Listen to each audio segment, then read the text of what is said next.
मेरी होने वाली सौतेली माँ ने मुझसे कहा कि अगर मैं चाहती हूँ कि लड़के मुझे पसंद करे तो मुझे खाना बंद कर देना चाहिए। फिर मुझे भूखा रहने के लिए शाबाशी दी। जब मैंने आखिरकार अपने पिता को सच बता दिया तो वो चिल्लाई, तूने उन्हें मेरे खिलाफ भड़का दिया है, कमीने। मैंने एक शब्द भी नहीं कहा। वो एक हफ्ते पहले की बात है। आज रात पुलिस को उसे हमारे घर के दरवाजे से घसीट कर ले जाना पड़ा। मुझे पिता से बिल्कुल उलट परेशानी है। मेरे पिता इतने अच्छे इंसान है कि मैं ये सोचने लगी कि हर आदमी अच्छा होता है। जब मैं छोटी थी और उनके पास सिर्फ इतने पैसे होते थे कि हम में से कोई एक आइसक्रीम खरीद सके तो वो हमेशा मुझे खाने देते थे। और जब भी वो मुझे खराब रिपोर्ट कार्ड या दोस्तों के ग्रुप ड्रामा पर रोते हुए देखते तो वो काम से छुट्टी लेकर मुझे मेरे पसंदीदा रेस्टोरेंट ले जाते और मेन्यू में मौजूद हर मिठाई मंगवाते। और यही वजह है कि जब मैं 16 साल की हुई तब उन्होंने किसी नए व्यक्ति से मिलना शुरू किया क्योंकि वो नहीं चाहते थे कि मैं अपनी माँ को लेकर कंफ्यूज रहूं। कहने की जरूरत नहीं कि मैं उनके लिए बहुत खुश थी। डेटिंग के पहले महीने में ही कैथरीन ने उसे फूल दिए और वो हर दिन काम से घर आते समय चेहरे पर एक बड़ी सी मुस्कान लिए रहता था। वो बहुत खुश रहता था और जब तक मैंने हाई स्कूल की पढ़ाई पूरी नहीं करी तब तक मुझे उससे मिलने की इजाजत नहीं मिली। वो धीरे से बोलती थी और मुझे लगा कि वो ऐसी महिला है जिसका फायदा मेरे पिता के अलावा कोई भी पुरुष उठा सकता है। बहुत दयालु। हम रसोई की मेज पर बैठे थे और घर के बने पिज्जा की 2 प्लेटें थी। तभी मुझे एहसास हुआ कि मैं कितना गलत था। खाना खा ही रहे थे कि मेरे पिता बाथरूम चले गए। अचानक कैथरीन ने मेरे 3 टुकड़े वापस मेज पर रख दिए। तुम्हारा मेटाबॉलिज्म हमेशा नहीं चलने वाला है। जब तुम बड़े हो जाओगे तब तुम मुझे धन्यवाद दोगे। मैं इतना हैरान था कि मुझे जवाब देने का मौका भी नहीं मिला। और जब मेरे पिता वापस आए तो हम दोनों में से किसी ने भी इस बारे में कुछ नहीं बताया।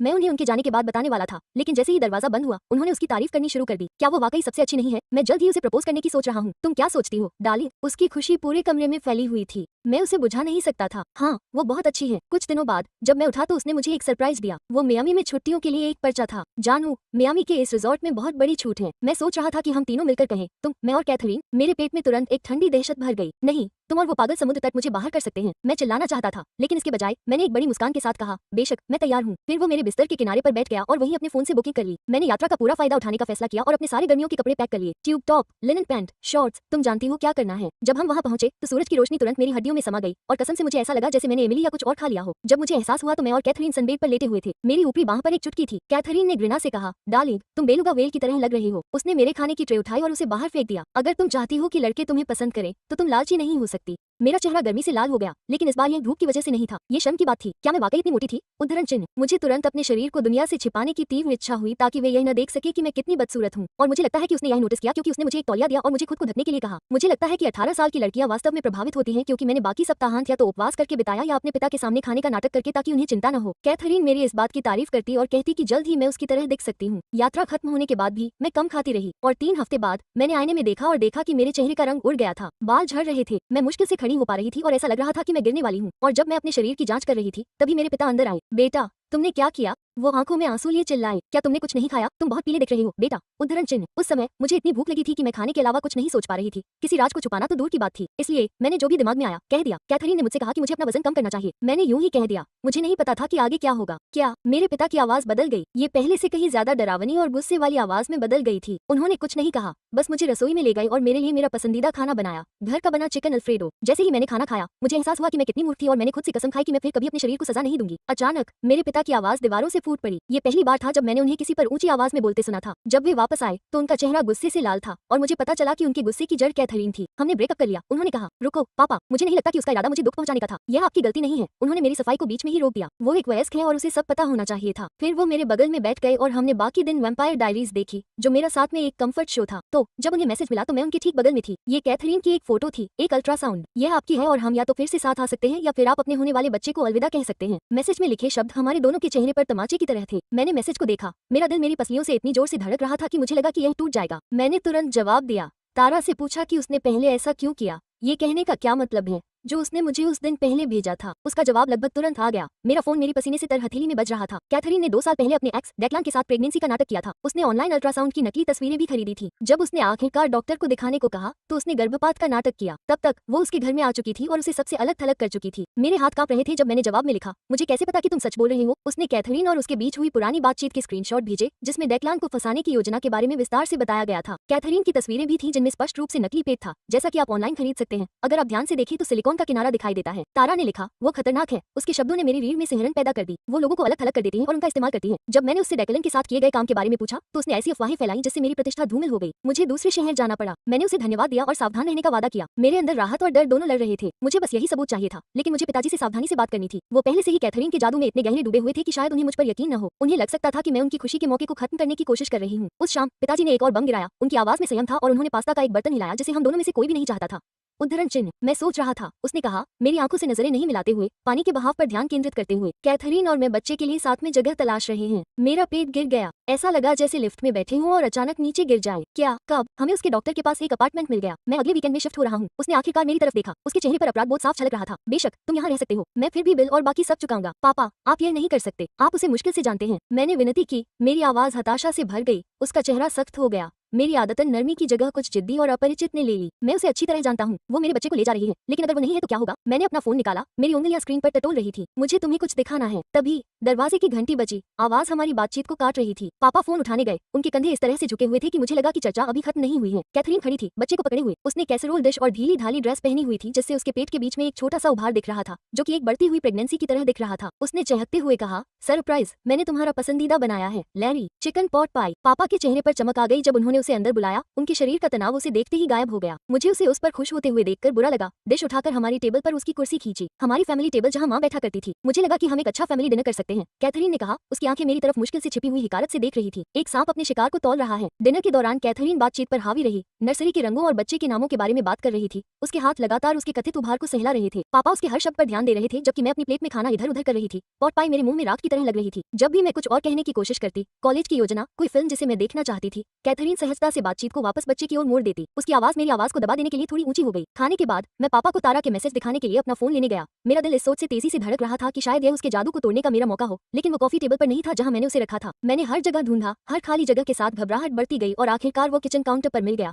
पूरी तरह से फैक्ट्री सेटिंग पर रीसेट हो गया, सबूत गायब हो गए। ओह, मुझे तुम्हारा फोन बाथरूम में मिला, कैथरीन ने मासूमियत से कहा जब मैंने उससे पूछा। उसकी आंखें चिंता से चौड़ी हो गई थी। ये सिंक में गिर गया और भीग गया, इसलिए मैंने इसे सुखाने की कोशिश की। मुझे लगता है कि यह अपने आप रीसेट हो गया होगा। उद्धरण चिन्ह, पापा ने मेरी तरफ देखा, उनके माथे पर निराशा की लकीरें थी। कैथरीन बस मदद करने की कोशिश कर रही थी, तुम्हें अपनी चीजों का ज्यादा ध्यान रखना चाहिए। मैंने उन्हें अविश्वास से देखा। मेरे पिता का चेहरा पहने एक अजनबी, वो आदमी जिसने कभी काम से छुट्टी ली थी क्योंकि मैं खराब ग्रेड के कारण दुखी था, अब मुझे किसी ऐसी चीज के लिए डांट रहा था जो मैंने नहीं की थी। अपनी बेटी की जगह उस औरत पर यकीन करना जिसे वो बमुश्किल जानता था। उस रात मैंने अपने लैपटॉप से तारा को फिर से मैसेज किया और बताया कि क्या हुआ था। आंसुओं के बीच शब्द बह रहे थे। वो हैरान नहीं हुई, उसने तुरंत जवाब दिया, कैथरीन की चाल। उसने डेक्लिन की बहन के साथ भी ऐसा ही किया जब उसने उसे चेतावनी देने की कोशिश की। अगले कुछ हफ्ते नरक की गहराइयों से आए बुरे सपने जैसे थे। पापा अपना ज्यादातर समय कैथरीन के साथ बिताते थे। घर सिर्फ कपड़े लेने या मेरा हालचाल लेने आते थे। घर में उनकी मौजूदगी उतनी ही दुर्लभ हो गई थी जितनी उनकी सच्ची मुस्कान। जब वो घर पर होते थे तो वो विचलित और चिड़चिड़े रहते थे, लगातार अपने फोन पर कैथरीन के मैसेज चेक करते रहते थे। कैथरीन ने उन्हें यकीन दिला दिया था कि मैं बच्ची से जलन की वजह से ऐसा कर रही हूँ, जिससे मेरी जायज चिंताएं उनकी आंखों में बचकानी हरकतों में बदल गई। आखिरी धोखा तब हुआ जब मैंने पापा को आंटी लिसा से फोन पर बात करते सुना। उनकी आवाज धीमी थी और वो पिछवाड़े में टहल रहे थे। मुझे पता है कि यह बहुत बड़ी बात है, लेकिन क्या वो तब तक आपके साथ रह सकती है जब तक बच्ची के साथ सब ठीक नहीं हो जाता?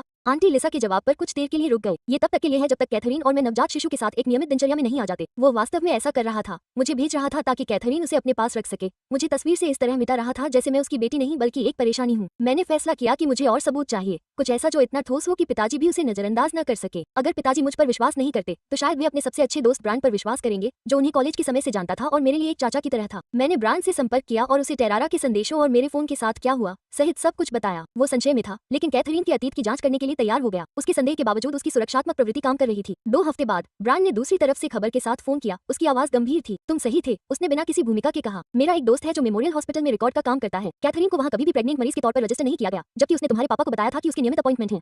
उद्धरण चिन्ह, बस इतना ही नहीं, उसने कहा और मैं अपने बिस्तर पर लेट गया। मुझे राहत मिली। मेरी पत्नी की कजिन मॉल में बेबी स्टोर में काम करती है। उसे याद है कि कैथरीन तुम्हारे पापा से मिलने से महीनों पहले आई थी और उसने प्रेगनेंसी के बारे में बताया था। वो नकली सिलिकॉन बम खरीद रही थी जो अभिनेत्रियां फिल्मों में इस्तेमाल करती हैं। राहत की लहर मेरे अंदर दौड़ गई, जिससे मेरा सिर चकराने लगा। आखिरकार किसी ने मेरी बात मानी। ब्रांड पापा से बात करने के लिए तैयार हो गया, लेकिन उसने मुझे चेताया कि शायद सब ठीक न हो। तुम्हारे पापा हमेशा जिद पर अड़े रहते हैं और वो वाकई चाहते हैं कि ये बच्चा असली हो। अगले दिन मैं अपनी पार्ट टाइम नौकरी से घर आया तो देखा कि पापा किचन टेबल पर बैठे हैं, हैरान, उनका चेहरा पीला और आंखें खाली। ब्रांड उनके सामने बैठा था। उनके बीच प्रिंटआउट का एक फोल्डर था जिसमें अभियोजक के केस की तरह सबूत रखे हुए थे।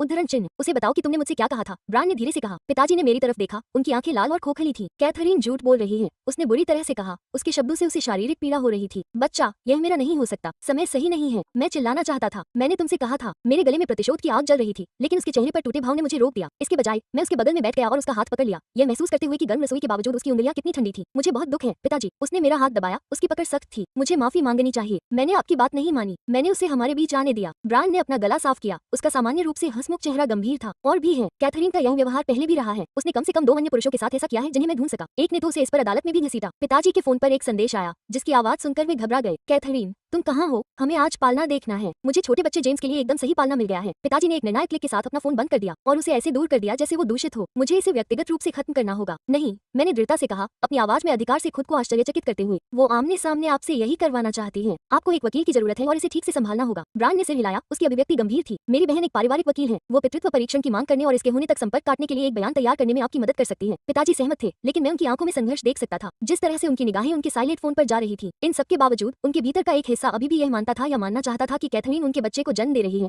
कि जिस परिवार का वो सपना देख रहा था वो उसके विस्तृत झूठों में से एक और नहीं था। अगली सुबह मैं नीचे की आवाजों की आवाज से उठा। बहस की लय फर्श के तख्तों से उठ रही थी। पिताजी को काम पर जाना था, इसलिए मैं सुनने के लिए सीढ़ियों तक गया। मेरा दिल तेज हो रहा था। कैथरीन की आवाज सुनते ही मेरा खून जम गया। नमस्ते, और वादी, तुम बेतुका हो रहे हो। लैरी, बेशक ये तुम्हारा बच्चा है। और किसका होगा? उसकी आवाज में वो अभ्यास किया हुआ कंपन था जिसे मैं नकली समझ पाया। तारीखें मेल नहीं खा रही हैं। कैथरीन, तुम हमारी मुलाकात से पहले ही प्रेग्नेंट होने की बात पोस्ट कर रही थी। मैंने स्क्रीनशॉट देखे हैं। पापा की आवाज स्थिर लेकिन तनावपूर्ण थी, जैसे वो अपनी इच्छा शक्ति से खुद को संभाले हुए थे। तुम किस बारे में बात कर रही हो? तुम्हारे दिमाग में ये झूठ कौन भर रहा है? ये तुम्हारी बेटी है ना? वो हमेशा से हमसे जलती रही है। वो तुम्हें किसी और के साथ खुश नहीं देख सकती। मैंने अपनी सांस रोक ली। मेरे नाखून मेरी हथेलियों में गड़ गए। प्रार्थना कर रहा था कि पापा फिर से इस झांसे में न आए। उन्होंने दृढ़ता से कहा, मुझे पितृत्व परीक्षण चाहिए। उनके शब्द स्पष्ट और स्पष्ट थे। कैथरीन की आवाज ठंडी हो गई। मीठा मुखौटा नकाब की तरह उतर गया। तो हम सबने जो कुछ भी सहा है उसके बाद तुम मुझ पर भरोसा नहीं करती। ये भरोसे के बारे में नहीं है, ये तथ्यों के बारे में है। तथ्य? उसने थूका। शहद की जगह जहर आ गया। यह एक तथ्य है। अगर तुम इसे आगे बढ़ाओगे, मैं ये सुनिश्चित करूंगा कि तुम इस बच्चे को कभी न देख पाओ। मैं सबको बताऊंगी कि तुमने हमें छोड़ दिया है। तुम्हारे बॉस, तुम्हारे दोस्त, हर कोई जान जाएगा कि तुम वास्तव में कैसे आदमी हो। मैंने बहुत कुछ सुन लिया है। गुस्से में मैं सीढ़ियों से नीचे उतर रही थी। मैं लिविंग रूम में चली गई। हाथ में फोन था।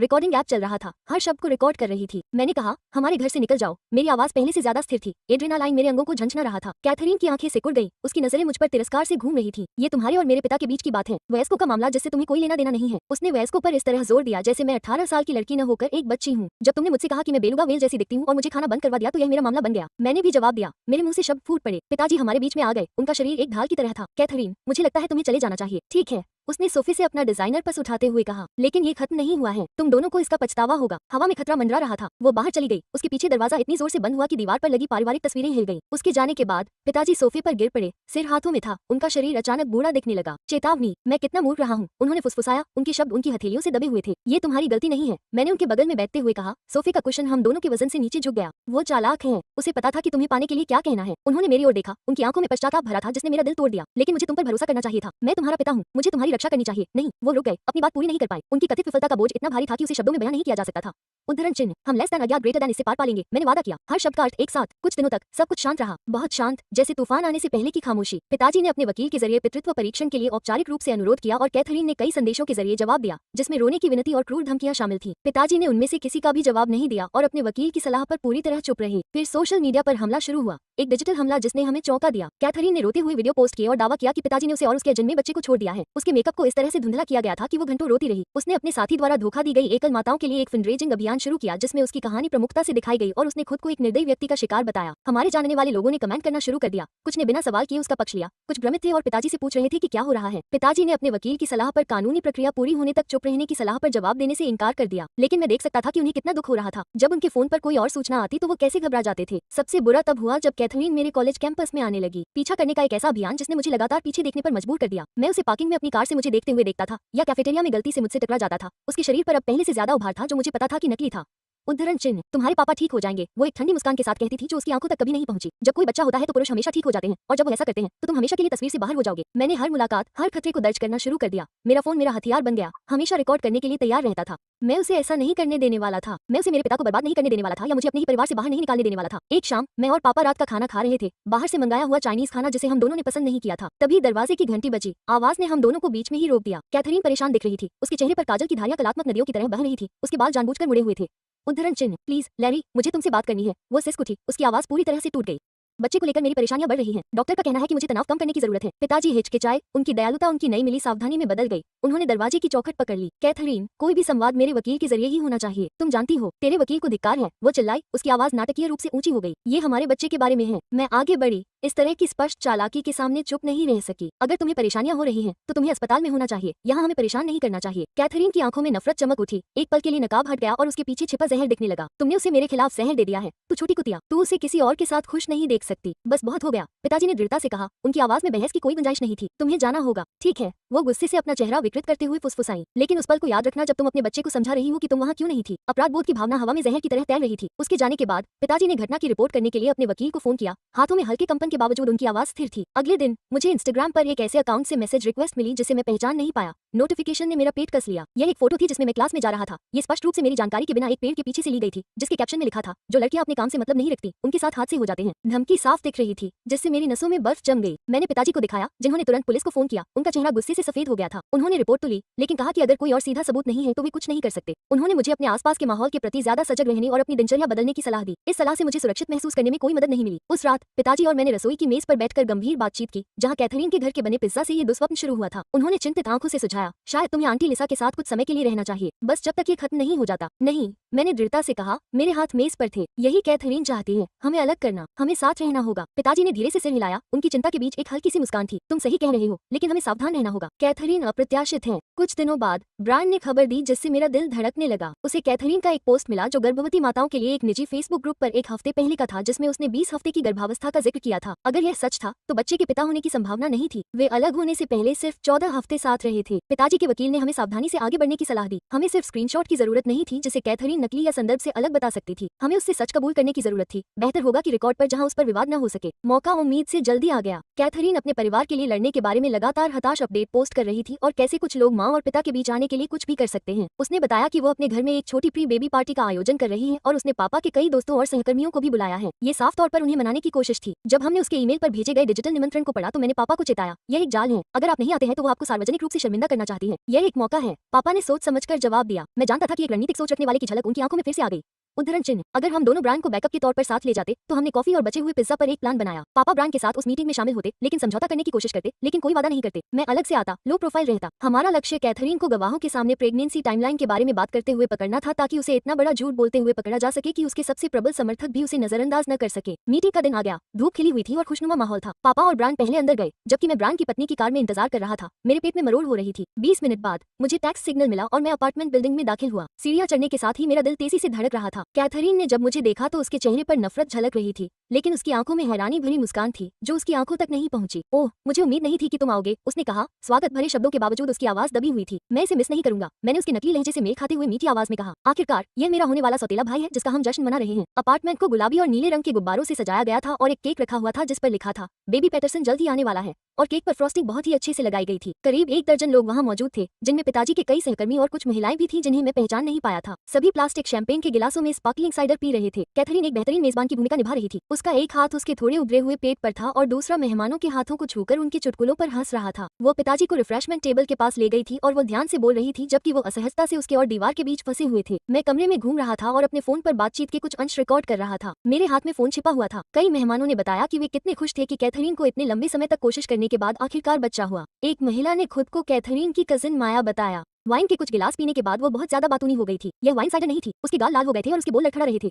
उद्धरण चिन्ह, कैथरीन को ये सालों से चाहिए था। उसने बताया, इतना करीब झुककर कि मैं उसकी सांसों में शराब की गंध महसूस कर सकता था। जब से डेकलन के साथ रिश्ते खराब हुए, वो उस गर्भपात के बाद से तबाह हो गई थी। डेकलन, मैंने मासूमियत से पूछा, अनजान बनने का नाटक करते हुए, क्या यह मेरे पिता से पहले हुआ था? माया ने जोर से सिर हिलाया। उसके कान के झुमके लहरा रहे थे। अरे हाँ, उनकी सगाई करीब 6 महीने पहले हुई थी। ये बहुत शर्म की बात है कि यह कैसे खत्म हुआ। 6 महीने पहले, ठीक है। कैथरीन मेरे पिता से उस बुक स्टोर में मिली थी जहाँ तारा ने उनका परिचय कराया था। मैंने बातचीत को यूं ही प्रेगनेंसी की तरफ मोड़ दिया। मेरा दिल उत्सुकता से धड़क रहा था। तो बच्चा कब पैदा होने वाला है? कैथरीन ने इस बारे में बहुत गोपनीय रखा है। दिसंबर की शुरुआत में मिया ने आत्मविश्वास से कहा, अपनी उंगलियों पर गिनती करते हुए। कैथरीन मार्च में पता चलने के बाद से ही उल्टी गिनती कर रही है। मार्च, जब कैथरीन और पिता मिले भी नहीं थे, एक कमरे में भी साथ नहीं थे। मैंने माया को धन्यवाद दिया और वहाँ से चली गई। मेरा दिल खुशी से धड़क रहा था। बस यही था। कैथरीन के अपने परिवार के सदस्य से हमें पुष्टि की जरूरत थी। मैंने पिताजी को मैसेज किया। दिसंबर में डिलीवरी की तारीख पता चली, मार्च में पता चला। उनसे पुष्टि करवाई। कमरे के उस पार मैंने देखा कि पिताजी ने अपना फोन चेक किया, फिर हल्का सा सिर हिलाया। उनकी नजरें मेरी तरफ मिली और फिर कैथरीन की तरफ मुड़ गई, जो अब एक बुजुर्ग जोड़े को अल्ट्रासाउंड तस्वीरें दिखा रही थी। जैसे जैसे बातचीत खत्म हो रही थी, कैथरीन ने ध्यान खींचने के लिए गिलास खटखटाया, जिसकी आवाज बातचीत में गूंज रही थी। उद्धरण चिन्ह, हमारे इस छोटे से चमत्कार का जश्न मनाने के लिए आप सभी का शुक्रिया। उसने कहा, पापा को अपने पास खींचकर। उसकी बाहें उसकी कमर के चारों ओर लिपटी हुई थी। जैसा कि आप में से बहुत से लोग जानते हैं, इतने सारे दिल टूटने के बाद ये गर्भावस्था एक आशीर्वाद की तरह है। पापा कड़वे मुस्कुराए। उनकी परेशानी केवल उन लोगों को दिखाई दी जो उन्हें अच्छी तरह से जानते थे। कैथरीन, मुझे फिर से याद दिलाओ, हमें बच्चे के बारे में कब पता चला? उन्होंने पूछा। उनकी आवाज सहज थी, लेकिन इतनी स्पष्ट थी कि अब शांत कमरे में गूंज रही थी। उसके चेहरे पर अनिश्चितता की झलक थी। वहाँ और एक पल में गायब हो गई। तुम जानती हो प्रिया, मई में। मई, पापा ने दोहराया, सोच विचार कर सिर हिलाया। और बच्चे का जन्म दिसंबर में होने वाला है। हाँ, उसने कहा। उसकी मुस्कान थोड़ी लड़खड़ा गई क्योंकि उसे लगा कि जाल बंद हो रहा है। ये दिलचस्प है, पापा ने बातचीत के लहजे में कहा, क्योंकि अब तुम लगभग 20 हफ्ते की हो जाओगी, है ना? कैथरीन ने सिर हिलाया, स्पष्ट रूप से अनिश्चित थी कि यह कहाँ जा रहा है, लेकिन लोगों से भरे कमरे के सामने बुनियादी गणित को नकारने में असमर्थ थी। बात यह है, पिताजी ने कहा। उनकी आवाज अभी भी मधुर लेकिन दृढ़ थी। ब्रेकअप से पहले हमने केवल 14 हफ्ते डेट किया था, इसलिए मैं उत्सुक हूँ कि यह बच्चा मेरा कैसे हो सकता है। कमरा शांत हो गया। केवल रसोई में फ्रिज की आवाज आ रही थी। कैथरीन का चेहरा लाल हो गया, जो उसकी गर्दन से शुरू होकर ऊपर की ओर बढ़ रहा था। उद्धरण चिन्ह, आप तारीखों को लेकर भ्रमित हैं, उसने जल्दी से कहा। उसकी आवाज सामान्य से ज्यादा ऊंची थी। हमने एक दूसरे को उससे भी पहले देखना शुरू कर दिया था, जितना आपको याद है। नहीं, हमने नहीं किया, पिताजी ने कहा। हर शब्द में निश्चितता थी। उद्धरण चिन्ह, और आपकी चचेरी बहन माया के अनुसार आपको मार्च में पता चला कि आप गर्भवती हैं, इससे पहले कि हम मिले। सभी की नजरें माया पर टिक गईं, जो शर्मिंदा दिख रही थी। उसका वाइन ग्लास उसके होठों तक जम गया था। कैथरीन की नजरों से बचते हुए उसने हकलाते हुए कहा, शायद मैंने महीनों को गलत समझ लिया है। कैथरीन का खुशमिजाज मुखौटा बहुत ज्यादा वजन के कारण पतली बर्फ की तरह टूट गया। ये हास्यास्पद है। क्या आप मुझे हमारे दोस्तों के सामने झूठा कह रहे हैं? मैं बस समय रेखा को समझने की कोशिश कर रहा हूँ, पिताजी ने शांति से कहा। उनकी आवाज स्थिर थी, हालांकि हवा में तनाव था, क्योंकि यह समझ में नहीं आ रहा था। कैथरीन की नजरें कमरे में इधर उधर घूम रही थी, अपने मेहमानों के भ्रमित और संदिग्ध चेहरों को देख रही थी। फिर उसने मेरी तरफ देखा, जो चुपचाप कोने में खड़ा था, हाथ में फोन था। तुम, उसने फुसफुसाया, पहचान हो रही थी। तुम बस यही कर रहे हो। वो मेरी ओर झपटी, लेकिन पिताजी हमारे बीच आ गए। उनका शरीर ढाल बन गया। कैथरीन, रुक जाओ, यह मेरी बेटी के बारे में नहीं है, ये सच्चाई के बारे में है। सच्चाई? वो कड़वाहट से हंसी, आवाज कर्कश और अप्राकृतिक थी। क्या तुम सच जानना चाहती हो? ठीक है, बच्चा तुम्हारा नहीं है, वो कभी था ही नहीं। क्या अब तुम खुश हो? ये स्वीकारोक्ति हवा में लटकी हुई थी, अपनी अचानक हुई घटना से हैरान करने वाली। कई मेहमान चौंक गए। किसी ने बुदबुदाया, मुझे पता था। वास्तव में, कैथरीन ने जारी रखा। उसकी आवाज उन्मादपूर्ण हो रही थी। काजल बहने लगा था और सच्चे आंसू बहने लगे थे। कोई बच्चा नहीं है, कभी था ही नहीं, लेकिन तुम्हारी प्यारी बेटी ने जो किया उसके बाद मैं तुम्हें पाने की हकदार हूँ। तुम्हें मेरे खिलाफ कर दिया, सब कुछ बर्बाद कर दिया। पिताजी ने उसे दया और घृणा के मिश्रण से देखा। उनके चेहरे पर उसके लिए उनकी सारी भावनाओं की अंतिम मृत्यु झलक रही थी। उद्धरण चिन्ह, मुझे लगता है कि तुम्हें चले जाना चाहिए, उन्होंने धीरे से कहा। उनकी आवाज मुश्किल से सुनाई दे रही थी। यह मेरा अपार्टमेंट है, वो चिल्लाई। उसके होठों से थूक बह रहा था। तो हम चले जाएंगे, पिताजी ने मेरी बाहों को धीरे से पकड़ते हुए कहा। और मैं सबको यही सलाह देता हूँ। जैसे ही हम दरवाजे की ओर बढ़े, कैथरीन की आवाज हमारे पीछे चीख में बदल गई। तुम्हें इसका पछतावा होगा, लैरी, तुम दोनों को होगा। मैं ये सुनिश्चित करूंगा कि हर कोई जानता है कि कैसा पिता अपनी गर्भवती प्रेमिका को छोड़ देता है क्योंकि उसकी मोटी बेटी ईर्ष्या करती है। पिताजी रुक गए और मुड़े। उनका चेहरा शांत लेकिन दृढ़ था। कैथरीन, तुमने अभी जो कुछ भी कहा है वो मैंने रिकॉर्ड कर लिया है। अगर तुमने हम में से किसी से भी दोबारा संपर्क किया या कोई और झूठ फैलाया तो मैं पुलिस में शिकायत करूंगा, समझी? उसके चेहरे पर सदमे से उदासी छा गई। उसे धीरे धीरे एहसास हो रहा था कि उसे धोखा दिया गया है। फिर गुस्से से भरी एक ऐसी चीख के साथ जो मानवीय नहीं लग रही थी, उसने टेबल से केक उठाया और हम पर फेंक दिया। केक चूक गया और दीवार से टकराकर नीले रंग की फ्रॉस्टिंग में बदल गया। उद्धरण चिन्ह, बाहर निकलो, वो चिल्लाई। उसकी आवाज फट गई। तुम सब बाहर निकल जाओ। हम अन्य स्तब्ध मेहमानों के साथ जल्दी से निकल गए। कैथरीन के गुस्से के आगे कोई नहीं रहना चाहता था। गलियारे में ब्रांड ने पिताजी के कंधे पर थपथपाया। उनके चेहरे पर राहत साफ झलक रही थी। उद्धरण चिन्ह, तुमने इसे अच्छे से संभाला यार। पिताजी थके हुए दिख रहे थे, लेकिन राहत महसूस कर रहे थे। हफ्तों की चालाकी का बोझ आखिरकार उतर रहा था। चलो घर चलते हैं। कार में मैंने आखिरकार अपनी रोकी हुई सांस छोड़ी। मेरा शरीर मुक्त होने के कारण शिथिल हो रहा था। ये खत्म हो गया है, मैंने फुसफुसाया। मुझे यकीन ही नहीं हो रहा था। पिताजी ने मेरे हाथ को दबाया। उनकी हथेली मेरी हथेली से गर्म थी। उद्धरण चिन्ह, हाँ, ये खत्म हो गया है, लेकिन ये अभी भी पूरी तरह से खत्म नहीं हुआ है। उस रात कैथरीन ने पिताजी के फोन पर संदेशों की बौछार कर दी। धमकियां, आरोप, हर बार पहले से ज्यादा हताश करने वाले। उसने पहले कुछ पढ़ने के बाद उसका नंबर ब्लॉक कर दिया। फिर उसने अलग अलग फोन से फोन करना शुरू कर दिया। नंबर अपरिचित थे, लेकिन आवाज साफ थी। हमने तीसरी कॉल के बाद लैंडलाइन काट दिया। खामोशी ने हमें राहत दी। आधी रात के आसपास हमने एक कार को हमारे ड्राइववे में घुसते हुए सुना। टायर अचानक रुकने का विरोध कर रहे थे। कैथरीन लड़खड़ाती हुई बाहर निकली। साफ दिख रहा था कि वो नशे में है और हमारे दरवाजे पर जोर जोर से दस्तक देने लगी। हर बार से लकड़ी का शटर टूट रहा था। लैरी, मुझे पता है कि तुम अंदर हो, हमें बात करनी चाहिए। पिताजी ने पुलिस को फोन किया और मैं खिड़की से उसे रिकॉर्ड कर रहा था। मेरे फोन में हर गाली गलौज और नाटकीय हाव भाव कैद हो रहे थे। वो बेतुके ढंग से चिल्ला रही थी, कभी कभी नाटकीय ढंग से रो रही थी। उसके चेहरे पर काजल की काली धारियां बह रही थी। तुम मेरे बजाय उस मोटी गाय को चुन रहे हो। वो तुम्हें कभी खुश नहीं रख पाएगी। वो हमेशा की तरह तुम्हें घसीट कर नीचे ले जाएगी। जब पुलिस आए तो उनकी लाइटें सड़क को लाल और नीले रंग से रंग रही थी। कैथरीन ने अपने हाथ पर मेकअप के निशान की तरफ इशारा करते हुए दावा करने की कोशिश की कि पापा ने उसके साथ मारपीट की है। अच्छी बात ये रही कि मेरी रिकॉर्डिंग से पता चला कि वो गुस्से में थी और पापा के दरवाजा खोलने से पहले ही उसके शरीर पर निशान दिखने लगे थे। पुलिस वालों ने उसे चेतावनी देकर बाहर निकाल दिया और उनमें से एक अधिकारी हमारे बयान लेने के लिए रुक गया। अगली सुबह पापा के फोन पर दोस्तों और सहकर्मियों के मैसेज आ रहे थे कि क्या चल रहा है। कैथरीन ने सोशल मीडिया पर पापा पर कई गंभीर आरोप लगाए थे, जैसे कि उसे छोड़ना और उसके साथ दुर्व्यवहार करना, लेकिन उसकी विश्वसनीयता पर सवाल उठे। बहुत से लोगों ने उसे बेबी शॉवर में गुस्से में देखा था और उसे ये कहते हुए सुना था कि उसे कोई बच्चा नहीं है। पापा के वकील ने कैथरीन के उत्पीड़न और मुझे भेजे गए धमकी भरे मैसेज के आधार पर रिस्ट्रेन ऑर्डर के लिए अर्जी दी, जिसे मंजूर कर लिया गया। बाद में ब्रांड से हमें पता चला कि वो शहर छोड़कर चली गई है क्योंकि वो अपनी बेइज्जती का सामना नहीं कर पा रही थी और कई राज्यों दूर अपने गृहनगर वापस चली गई। धीरे धीरे हमारी जिंदगी सामान्य हो गई। बुरा सपना ज्वार की तरह कम हो गया। पापा पापा और मैंने अपने रिश्ते को फिर से बनाया। शाम को साथ में खाना बनाना और अपने पसंदीदा शो देखना। कैथरीन ने जो तोड़ने की कोशिश की थी उसे ठीक करने के लिए हम दोनों ने एक दूसरे से माफी मांगी। कैथरीन को हमारे बीच आने देने के लिए उन्होंने मुझ पर विश्वास न करने के लिए बार बार माफी मांगी। घर लाए गए हर आइसक्रीम के स्कूप में उनका पछतावा साफ छलकता था। हर बार जब वे मेरे दिन के बारे में पूछते और जवाब को ध्यान से सुनते। एक रात जब हम सोफे पर बैठे वैम्पायर डायरीज देख रहे थे तो उन्होंने स्वीकार किया कि मैं एक और बच्चे के विचार से इतना अंधा हो गया था। एलेना और साल्वेट्री भाइयों का जाना पहचाना नाटक पर्दे पर चल रहा था। मुझे लगता है कि मैं हमारे परिवार को फिर से बनाने की कोशिश कर रहा था। तुम्हें एक भाई बहन देना चाहता था, सब कुछ फिर से परफेक्ट बनाना चाहता था। पापा, आपको कुछ भी परफेक्ट बनाने की जरूरत नहीं है, मैंने उनसे कहा। ये सच्चाई मेरे दिलो दिमाग में बस गई। हम पहले से ही परफेक्ट थे, बस आप और मैं। वे मुस्कुराए, उनकी आंखों में आंसू थे जो टीवी की रोशनी को पकड़ रहे थे। तुम इतने समझदार कब हो गए? मैंने उनके कंधे पर सिर रखकर उनके आफ्टरशेव की जानी पहचानी खुशबू को सूंघते हुए कहा। मेरे पास एक अच्छा शिक्षक था। 2 हफ्ते बाद